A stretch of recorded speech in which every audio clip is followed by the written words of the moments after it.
കഴിഞ്ഞ ദിവസം നമ്മുടെ ഒരു പ്രാവ് ഈ മൂലയ്ക്ക് വന്ന് മുട്ട ഇട്ടിരുന്ന ഒരു കാര്യം നമ്മൾ പറഞ്ഞായിരുന്നു. നമ്മുടെ ഈ കാണുന്ന ആഷും അതിൻ്റെ ജോഡിത ഫീമെയിൽ, അറ്റത്തിരിക്കണ ഫീമെയിലും ഏറ്റത്തെ.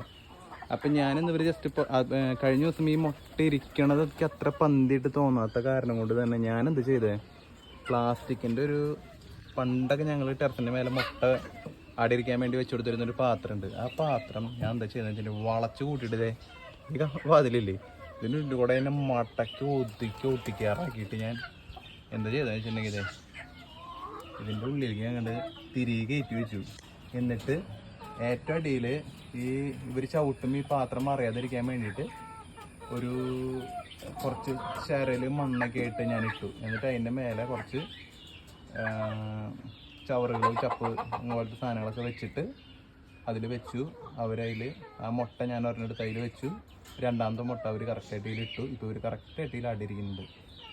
എന്താണ് നിങ്ങളുടെ അഭിപ്രായം എന്നുള്ളതും കൂടി ഒന്ന് പറയട്ടെ. ബാക്കി കൂടുകളൊക്കെ അടച്ചു വെച്ചേക്കാണ്.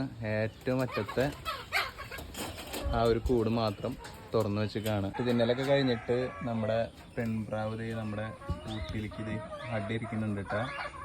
കൂട്ടിൽ വന്ന് അടിയിരിക്കുന്നുണ്ട്. ഞങ്ങൾ പറഞ്ഞില്ലേ, നല്ല രീതിയിൽ ഒരു ഇതിൻ്റെ ഉള്ളിലൊക്കെ വന്ന് അടിയിരിക്കുന്നുണ്ട്. വേറെ കുഴപ്പങ്ങളൊന്നും ഇല്ല. ഈ പ്രാവശ്യം കഴിഞ്ഞ പ്രാവശ്യം വേറൊരു സംഭവം ഉണ്ട് കേട്ടോ. നമ്മുടെ ഈ സൈഡിലത്തെ ആപ്പിൾ വെട്ടിയില്ലേ, ഈ ആപ്പിൾ വെട്ടിയില്ല ഏതോ ഒരു പ്രാവിൻ്റെ മുട്ട നിലത്ത് കിടക്കണം. അത് ഇനി ഇവർ തന്നെ എടുത്ത് പുറത്ത് കളഞ്ഞതാണോ ഇനി വേറെ വല്ലവന്മാരെടുത്ത് പുറത്ത് കളഞ്ഞാണോ എന്ന് അറിയില്ല.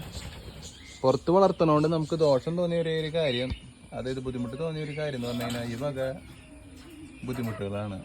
പ്രാവിന് മുട്ട കാണാണ്ടാവുക, കുഞ്ഞിനെ കാണാണ്ടാവുക, മുട്ട എടുത്ത് നിലത്തിട്ട് പൊട്ടിച്ച് കളയുക.